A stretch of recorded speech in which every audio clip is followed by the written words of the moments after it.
මේ බුද්ධ ශාසනය තුල යම් උතුමන් වහන්සේ නමක් උත්තමාවියක් හැම දුක් නසා සව් කෙලෙසුන් නසා දුකින් අත මිදුණා නම් ඒ උත්තමාවියන්ගේ අපදාන දෙස බලන්න, තේර තේරි ගාථා දෙස බලන්න. හැම උතුමන් වහන්සේ නමක්ම පටන් අරගෙන තියෙන්නේ ප්‍රතිපත්තියට බැඳී ගිය ආමිසයකින්.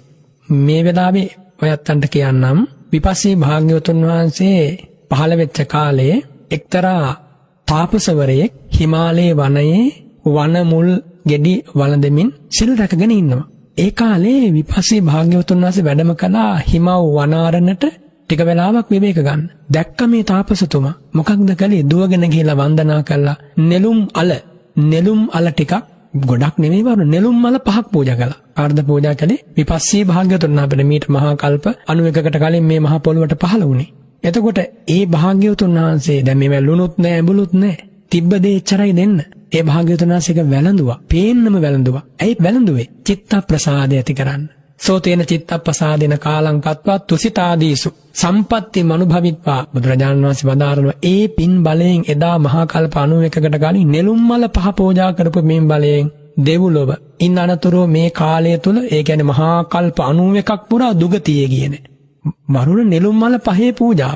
මේ බුද්ධෝත්පාදයේ වරුණ මහේශාකේ ගුලයක ඉපදුනා. මේ සාමාන්‍ය පවුලක නෙමෙයි, විභව සම්පත්තින් පත්තෝ කියලා කියනවා. ඒ කියන්නේ අසීමිත ධනයක් තියෙන පවුලක ඉපදිලා පැවිදි වෙලා නචිරස්සේව රහත්තම් පාපරි නොබෝ කලකින් මරහත් ඵලයට පැමිණුණා. වරුණ ආමිසේ වටිනාකම තේරුම් ගන්න මේ කතාවත් ඇතිනේ. ඒ නිසා ආමිස ප්‍රතිපත්ති පූජා දෙකම තථාගතයන් වහන්සේ වර්ණනා කළා. පරිනිර්වාණ මංචකයේදී වර්ණනා කළා. මේ දිව්‍ය ලෝකේ දෙවිවරු අසීමිත පුද පෙළහර කරනවා බලාගෙන වැඩ ඉඳලා ආනන්ද දෙවිවරු මෙහිම පූජා කරනවා. දේවතාවෝ එහෙත් තථාගතයන් වහන්සේ සැබෑ පූජාව කළා වෙන්නේ නැහැ. මා වදාළ ධර්මය අවබෝධ කරගත්තොත් තමයි සැබෑ පූජාව වෙන්නේ. ඒක බුදුරජාණන් වහන්සේ කොහොමද වදාරනවා වරුණ? තථාගතයන් වහන්සේ ලෝකෙට පහළ වෙන්නෙම දැන් වරුණ ඇහුවේ පළවෙනි ප්‍රශ්නේ වෙයි ජාති ජරා මරණ වලින් සව් සතුන් අත මුදවන්න. ඒ උදෙසා. හැබැයි ජාති ජරා මරණ වලින් අත මිදෙන්න බෑ දන් හැන්දක් නොදීපු කෙනෙකුට. ජාති ජරා මරණ වලින් අත මිදෙන්න බෑ මල් දෝතක් පූජා නොකරපු කෙනෙකුට. පුළුවන් නම් එකම තැනක් පෙන්වන්න.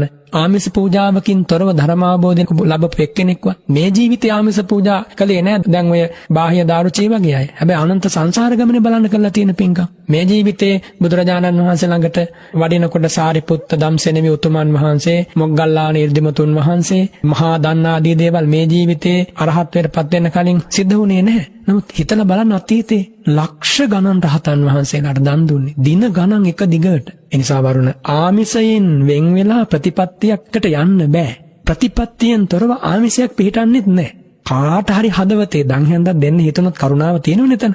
මොදිතාව තියෙනවනේ. අතහැරීම තියෙනවනේ. අන්න ඒකට තමයි ප්‍රතිපත්තිය කියලා කියන්නේ. නිර්ලෝභී භාවය. ඒ නිසා ප්‍රතිපත්තියේ තියෙන අවස්ථා ගණනාවක්. ප්‍රතිපත්ති පූජාවෙන් තොරව ආමිසයක් සිද්ධ වන්නේ නැහැ. ඒ නිසා වරුණ කිසිම පූජාවක් විවේචනය කරන්න කිසිම කෙනෙකුට මේ ලෝකයේ අයිතියක් නැහැ බුදුරජාණන් වහන්සේට ගෙරෙන. ඒ පුද්ගලයෝ තම තමන්ගේ කැමැත්තේ පමණින් සිද්ධ කරන්නේ. ඒ පූජාව වරුණ කැපයි නම් සුදුසු වෙලාවෙ නම් සිද්ධ වන්නේ. ඒ ප්‍රමාණය ගැන හෝ එහෙම නැත්නම් කරන පුද්ගලයෝ ගැන හෝ අපිට වාදයක් නැහැ. කවුරු කළත් කමක් නැහැ. බුදුරජාණන් වහන්සේ පිරිනිවන් වැඩියා කියලා හිතනවා නම් එතන නෑ සැබෑ ශ්‍රාවකත්වය.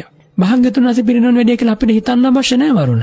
භාග්‍යවතුන් වහන්සේ වදාරනවානේ මහණනි මා වදාළ ධර්මයේ වැඩ ඉන්නකම් ශාස්ත්‍රෝන් වහන්සේ වැඩ ඉන්නවා සමානයි. අපි හැම දිනාටම යම් දවසක අපේ මිනිසුන්ට කොතනක හරි වැරදුනා නම් වැරදුනේ බුදුරජාණන් වහන්සේ පිරිනිවන් වැඩියා කියන සංඥාව හිතට ගියා.